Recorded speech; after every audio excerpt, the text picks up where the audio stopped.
Hi friends, C-TET പരീക്ഷയുമായി ബന്ധപ്പെട്ട ഒരു update ആണ് നിങ്ങളുമായിട്ട് പങ്കുവയ്ക്കുന്നത്.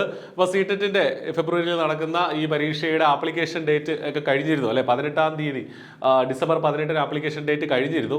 അപ്പോൾ ഇവർ വലിയൊരു നോട്ടീസ് CBSE ഇറക്കിയിട്ടുണ്ട്. സി-ടെറ്റ് നടത്തുന്നത് CBSE ആണ്. അപ്പോൾ അതുമായി ബന്ധപ്പെട്ട് ആകെ ഏതാണ്ട് 25 ലക്ഷത്തോളം പേര് ഈ പരീക്ഷയ്ക്ക് വേണ്ടിയിട്ട് അപ്ലൈ ചെയ്തിട്ടുണ്ട്.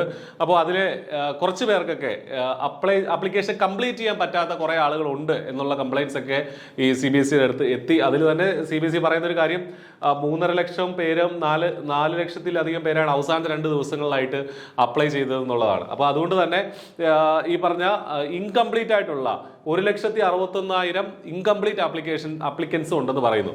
അതുകൊണ്ട് ചുരുക്കി പറഞ്ഞാൽ അവർക്ക് ഈ ആപ്ലിക്കേഷൻ ഇനിഷ്യേറ്റ് ചെയ്ത ആളുകൾക്ക്, ഒരു തവണ രജിസ്ട്രേഷൻ തുടങ്ങിയ ആളുകൾക്ക് അങ്ങനെ കംപ്ലീറ്റ് ചെയ്യാൻ പറ്റാത്തതായിട്ടുള്ള 1.5 ലക്ഷത്തോളം പേരുണ്ട്. അവർക്ക് വേണ്ടിയിട്ട് വിൻഡോ ഒന്നുകൂടെ ഓപ്പൺ ആക്കിയിട്ടുണ്ട്. അതായത് 27-ാം തീയതി ഡിസംബർ 27 രാവിലെ 11 മണി മുതൽ 30-ാം തീയതി രാത്രി 12 മണി വരെ ഇവർക്ക് അവരുടെ ആപ്ലിക്കേഷൻ കംപ്ലീറ്റ് ചെയ്യാന്നുള്ളതാണ് പറഞ്ഞിരിക്കുന്നത്. അപ്പോൾ ഇവിടെ ശ്രദ്ധിക്കുക, പുതിയതായിട്ട് രജിസ്റ്റർ ചെയ്യാനോ ഒന്നും പറ്റില്ല. ഓൾറെഡി സി-ടെറ്റിന് വേണ്ടി ഇത്തവണത്തെ സി-ടെറ്റ് പരീക്ഷയ്ക്ക് വേണ്ടിയിട്ട് രജിസ്റ്റർ ചെയ്ത് തുടങ്ങി, പക്ഷേ ആപ്ലിക്കേഷൻ കംപ്ലീറ്റ് ചെയ്യാൻ പറ്റിയിട്ടില്ല. അങ്ങനെയുള്ള ആളുകൾക്ക് ആപ്ലിക്കേഷൻ കംപ്ലീറ്റ് ചെയ്യാനുള്ള അവസരമാണ് ഇപ്പോൾ തന്നിട്ടുള്ളത്. ഡിസംബർ 27 11 മണി മുതൽ ഡിസംബർ 30-ാം തീയതി വരെയുള്ള സമയത്തിനിടയ്ക്ക് നിങ്ങൾക്ക് അത് കംപ്ലീറ്റ് ചെയ്യാം. നിങ്ങൾ കണ്ടുകൊണ്ടിരിക്കുക നിങ്ങളാണെങ്കിൽ ഓൾറെഡി നിങ്ങൾ ആപ്ലിക്കേഷൻ തുടങ്ങി, പക്ഷേ എന്തുകൊണ്ടോ സൈറ്റ് ഹാങ് ആയതുകൊണ്ടോ ഒക്കെ നിങ്ങൾക്ക് ആപ്ലിക്കേഷൻ കംപ്ലീറ്റ് ചെയ്യാൻ പറ്റിയില്ലെങ്കിൽ അത് കംപ്ലീറ്റ് ചെയ്യാനുള്ള അവസരമാണ് ഇപ്പോൾ ഉള്ളത്. പുതുതായിട്ട് ആർക്കും അപ്ലൈ ചെയ്യാൻ പറ്റില്ല എന്നുള്ള കാര്യം മനസ്സിലാക്കുക. അത് ഇവർ പ്രത്യേകം ഇവിടെ എടുത്ത് പറഞ്ഞിട്ടുണ്ട്.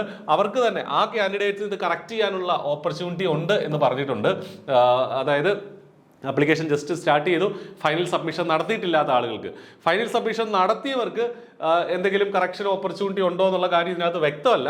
ഫൈനൽ സബ്മിഷൻ നടത്തിയവർക്ക് വേണ്ടിയിട്ടുള്ള കറക്ഷൻ വിൻഡോ അല്ല ഓപ്പൺ ആയിരിക്കുന്നത് എന്നുള്ളതാണ് നമ്മൾ മനസ്സിലാക്കുന്നത്. ഒരു തവണ രജിസ്ട്രേഷൻ സ്റ്റാർട്ട് ചെയ്തു, ആപ്ലിക്കേഷൻ പ്രോസസ്സ് കംപ്ലീറ്റ് ചെയ്യാൻ പറ്റിയില്ല, അങ്ങനെയുള്ളവർക്ക് വേണ്ടിയിട്ട് വിൻഡോ വീണ്ടും ഓപ്പൺ ആയിട്ടുണ്ട്. അവർക്കത് കംപ്ലീറ്റ് ചെയ്യാം. അപ്പോൾ ഇത് കംപ്ലീറ്റ് ചെയ്യുക, നന്നായിട്ട് പഠിക്കുക. സി-ടെറ്റ് നമുക്കറിയാം 1 വർഷത്തിന് ശേഷമാണ് സി-ടെറ്റിന്റെ നോട്ടിഫിക്കേഷൻ വരുന്നത്. പരീക്ഷ നടക്കുന്നത് ഈ 2025 സി-ടെറ്റിന്റെ പരീക്ഷ നടന്നിട്ടില്ല.